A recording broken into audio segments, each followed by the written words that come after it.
Like the new set, we spent a good amount on it and we're ready to make a high-end gaming PC. But actually, how much did we actually have for the budget on the PC?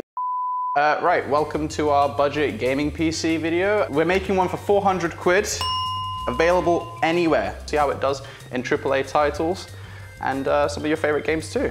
So, as you can see, gaming PC price up. We thought, can we actually get you to play your favorite games for 400? For the motherboard, we went with a Machinist X99 platform. We got 2670 V3 and 16 gigabytes of RAM. We got all of this from AliExpress because of simply the availability. Anybody building this PC can build it virtually anywhere. And if you can't access AliExpress, how are you watching this video? And despite the quality of what the box looks like, the product itself looks really good. Actually, we ordered this thing and both me and Aiden, the cameraman back there, we noticed that actually this thing looks a lot better than a lot of the motherboards that we pay for in our own country. And obviously the best part about all of this is the motherboard and the CPU we got as a combo for £80. Which I don't think you can really beat. We're gonna need to cool those 12 cores, so we picked actually my favorite cooler on the market right now, the Be Quiet Pure Rock 2. It cools up to 150 watts, that CPU is only 135, but the benefit of it is this thing is dead quiet. I was actually running it in my system with Aiden before and he didn't even hear my PC turn on when I plugged it in. So I think this thing is solid, and especially for the current MSRP of £35, I think you can't beat it. And probably the most important part of the whole PC, the graphics card. And the reason we went with this specific one right here from this specific vendor is the fantastic reviews. And this one really stood out in particular. I bought the day 1005 came 2505, video card with new carcass, just cooler half loose, but nothing that interferes with it making noise. I have not been taxed, Brazil. Hey, have you seen this? Oh, they left us a little note. Best wishes, my friend, happy every day. So, 5700 XT came out in 2019, obviously not the newest card, but it is about on par with a 3060 Ti, bearing in mind it does have slightly less VRAM. But the benefit is that we got this thing for just £150. You can get cheaper models online with slightly worse reviews, but we decided to go with this specific vendor, and I'd argue this thing actually looks really nice.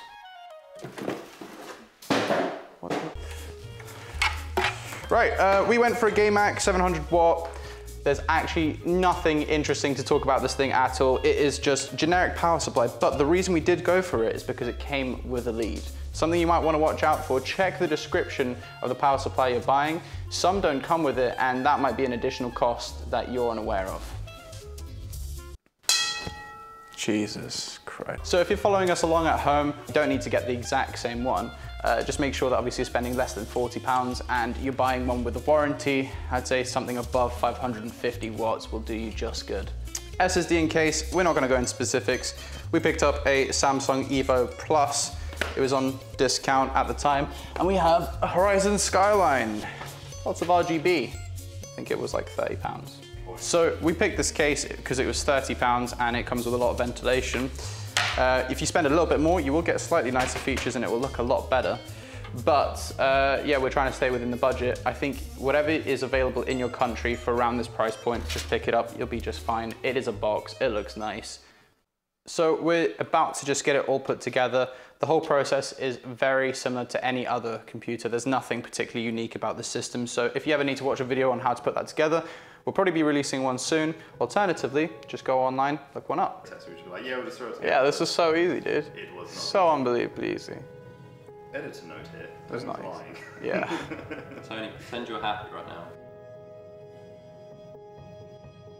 So basically what happened here was we booted Windows from a USB as opposed to getting an actual SSD in the computer because we were lazy, and for the next 3 or 4 hours we tried to get booted in and it just didn't work. In the end, what ended up fixing the solution was actually using an Ethernet cable. So if you guys have this issue in the future, just try that, plug in an Ethernet cable, and for some reason that resolves the issue. Before we did that, actually, no matter what we did, even if we did plug in SSD, the PC just wouldn't boot into Windows. So we got the thing booted into Windows. Let's see how it games.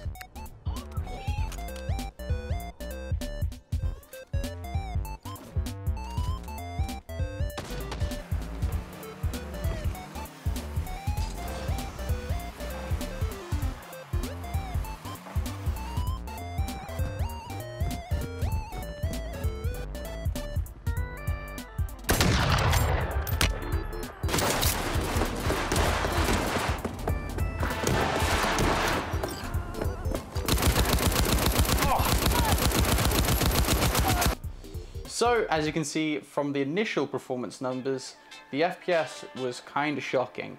It was good in some games like Rocket League and so on, but in a lot of games like Warzone, for example, the FPS numbers were way lower, like 40. But wait a second. If they were at 40, how come I'm running the game right now at 70? Well, because basically I pointed out something to Aiden that we could actually implement to these computers to make them significantly better. See, the chips themselves don't overclock, but there is actually a way to make them cap out and basically constantly stay at their turbo boost max frequency, meaning that these CPUs go from running at 2 GHz all the way up to something like 3.5. And that represents in the FPS. We basically get double the FPS at something like 70 to 80 now in Warzone, which makes it totally playable. Now, bear in mind, the means of which we did this was through some Russian/Ukrainian websites, which obviously if you want to do at your own discretion. We don't necessarily know exactly how safe this is, but hey, it even got us a resizable bar on this motherboard. So, conclusion time, is it worth putting together this PC? I think at £400, you really have no other option. This definitely beats virtually anything else I can think of. The 5700 XT performs just as good as the 3060, whilst costing basically half right now. And this CPU is definitely a lot more future-proof than some of the other options you could get at this price point. Because the alternative would be some old i5 that has 4 cores and 8 threads, which might be fine for the very second that you're playing these games right now, but I can easily see games in the future using 8, 12 cores, as they're very standard nowadays anyway. So, moral of the story, I think it is a good computer if you're willing to put up with all the nonsense, installing custom BIOSes, putting it together and having random troubleshoot issues. As long as you're willing to go through all of that, I think it's a really good value computer. So guys, if you enjoyed this content, feel free to give it a like and subscribe down here in this button down below. And if we have any future content, we should have it posted right here for you guys ready to watch. So yeah, thank you for watching the video.